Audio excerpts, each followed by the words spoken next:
اس کے بعد میں شکریہ ادا کرتا ہوں شہید سیالوی صاحب کا، جنہوں نے آنے والی نسلوں کے لیے سوچا، جنہوں نے نوجوانوں کی پارٹی کے بارے میں بات کی۔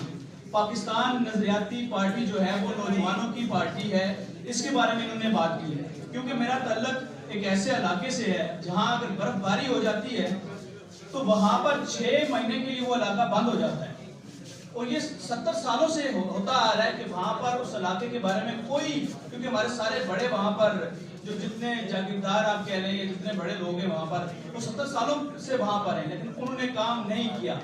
تو وہاں پر میں نے ہمیشہ دیکھی کہ نوجوانوں کو بات کرتے ہوئے کہ یار ہمارے علاقے میں یہ مسئلہ ہے، ہمارے علاقے میں ہیلتھ فیسلٹیز نہیں ہیں، ہمارے علاقے میں اگر کوئی بیمار ہو جاتا ہے، مرنے کے قریب ہے، اس کو ایمرجنسی کے لیے کوئی بھی ایسی جگہ نہیں ملتی جہاں پر وہ جا سکے اور اس کی جان بچ سکے۔ اگر کوئی خاتون وہاں پریگننٹ ہو جاتی ہے، وہ ہسپتال تک نہیں پہنچ پاتی۔ یہ ہمیشہ وہاں پر میں نے نوجوانوں کو بات کرتے ہوئے دیکھا، تو میں نے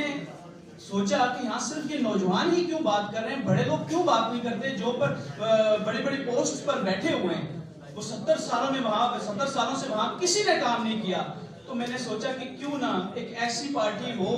جو جوانوں کی پارٹی ہو، یہی نوجوان لوگ جو بات کرتے ہیں انہوں نے ہی کام کرنے ہیں، انہوں نے آگے نسلیں جو ہیں نسلوں کا سوچنا ہے۔ تو میں نے دیکھا شہید سیالوی صاحب کی طرف جو بات ہی نوجوان کی کرتے ہیں، جو بات ہی آگے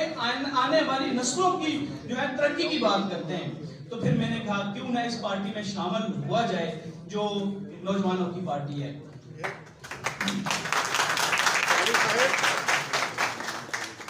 میں بدر چشتی ZNN سے ایک منٹ مجھے تسلسل یہ دیکھیں نا، یہ کارکنوں کو سنانے والی باتیں ہیں، اور پریس کانفرنس انہوں نے کرنی ہے یا آپ نے کرنی ہے؟ دونوں نے یہ شمولیت، سوری ٹو سے آپ شروع کریں گے تو چلیں جی۔ اس کے بعد جو ہے میں نے دیکھا کہ پاکستان میں ایک انگلش کا جو ہے ویسٹرن جو کلچر ہے وہ بہت زیادہ ہے، ہر بندہ انگلش انگلش انگلش کے پیچھے پڑا ہے۔ تو کوئی ایسا بندہ بھی ہو جو بات کرے کہ ہماری اردو زبان جو ہے جو ہمیں باہر کی غلامی سے نکال سکتی ہے، کیوں نہ CSS کے ایگزام جتنے بھی ایگزام ہیں وہاں پر اردو زبان کیوں نہ ہو۔ اور وہ میں نے دیکھا شہید سیالوی صاحب جو ہیں وہ اس بارے میں بات کرتے ہیں، میں نے کہا کیوں نہ شہید سیالوی صاحب کو جو ہے بالکل ان کے ساتھ شامل ہوا جائے، اور ہر پاکستانی نوجوان اس پارٹی میں شامل ہو، کیونکہ یہ ایک ایسی پارٹی ہے جو آپ لوگوں کے حق کے لیے آخری دم تک لڑے گی انشاءاللہ۔ اس کے بعد جو میں یہ کہنا چاہوں گا کہ پاکستان میں دیکھیں جو قرضیں، اب جتنی بھی پارٹیز پرانی آئی انہوں نے بتایا کہ ہم قرضے اتاریں گے، ہم یہ کریں گے۔ یہ پہلی پارٹی ہے جس کا منشور آپ اٹھا کر دیکھیں، ہر چیز کا حل ہے، نیچے حل بتایا گیا ہے۔ مثال کے طور پر قرضے کے لیے ایک حل بتایا کہ جس کے پاس 5 کروڑ روپے ہے،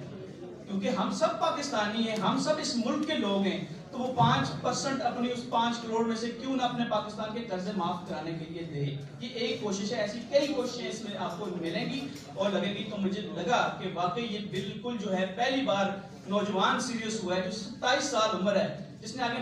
نسلوں کے لیے کام کرنا ہے۔ تو میں نے کہا ان کے ساتھ بالکل شامل ہوا جائے۔ ایک لاسٹ بات میں کروں گا، وہ یہ ہے کہ طبقاتی نظام کو جب دیکھا جاتا ہے، طبقاتی نظام، تو انہوں نے بات کی کہ امیر غریب کا جو ایک کنسپٹ ختم ہو گیا اس ملک میں۔ یہ بہت بڑی بات ہے۔ آپ دیکھیں بچہ، چھوٹا سا بچہ ہوتا ہے، اسے سکھایا جاتا ہے کہ وہ امیر کا بیٹا ہے، وہ غریب کا بیٹا ہے۔ کسی کالج میں چلے جائیں، ایک پراڈو میں آتا ہے اور ایک بیچارہ جو کسی گاؤں سے اٹھ کے آتا ہے اس کو حقارت کی نظر سے دیکھا جاتا ہے۔ تو یونیورسٹیز میں ایسا نظام آئے گا جو شہید سیالوی صاحب نے بات کیا، آپ منشور میں دیکھیں تو آپ کو ملے گا کہ وہ وہاں بھی چاہے وہ اسٹوڈنٹ ہے چاہے بچے ہیں، اور اسٹوڈنٹ سب ایک ہو کے اس ادارے میں کام کریں گے۔ تو ایسی پارٹی مجھے پاکستان نظریاتی پارٹی لگی۔ انشاءاللہ یہ پارٹی آپ سب کی دعاؤں سے اس ملک کو جو ہے ضرور بدلے گی انشاءاللہ۔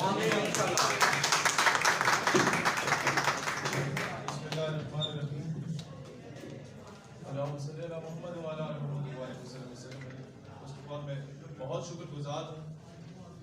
اپنی بہنوں اور اپنے بھائیوں کا، صحافی برادری کا، کہ آپ لوگ نوجوانوں کی حوصلہ افزائی کے لیے ادھر تشریف لائے۔ آپ میں سے کئیوں کی عمر ہمارے بزرگوں نے کی ہے، صحافی حضرات، میں شکر گزار ہوں آپ ادھر تشریف لائے۔ دیکھیں ہماری تب داڑھی مونچھ بھی نہیں آئی تھی، تو پچھلے 10 سال سے ہم لوگوں نے پاکستان کا کوئی دروازہ نہیں چھوڑا،